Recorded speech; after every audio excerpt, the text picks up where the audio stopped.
সাগরকন্যার বুক ছেড়ে মধ্যরাতে ফিরে যাই হোটেলে। চোখে রাজ্যের ঘুম থাকায় দ্রুতই ঘুমিয়ে পড়ি।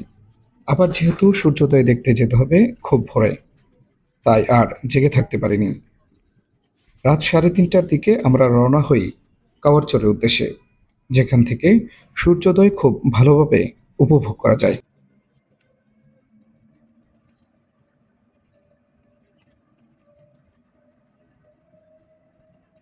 সেখানে বিভিন্ন যানবাহনে যাওয়া যায়। আমরা একটা অটোরিকশা নিয়েছিলাম। দূরের পথ, অন্ধকারে গ্রামের আঁকাবাঁকা পথ ধরে আমরা এগিয়ে চলছি, চোখে মুখে রোমাঞ্চ।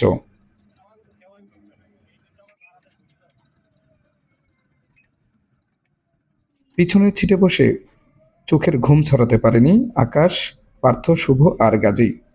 আমি সামনের সিটে বসে সামনের দৃশ্য উপভোগ করছিলাম আর চিত্র ধারণ করছিলাম।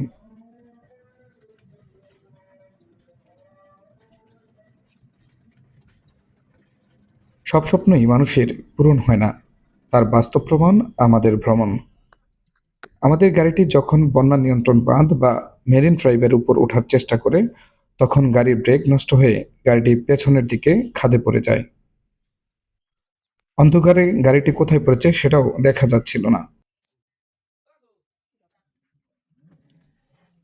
আমি এবং আকাশ গাড়ি থেকে নামতে পারলেও গাজী, পার্থ আর শুভ নামতে পারেনি।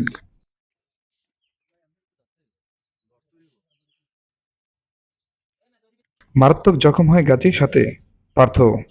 মনের মধ্যে তখন শুধু ভয় আর আতঙ্ক। সাগরকন্যার সূর্যাস্তই ছিল শেষ, আর সূর্যোদয় দেখা হয়নি আমাদের। অসমাপ্তি রয়ে গেল আমাদের ভ্রমণ।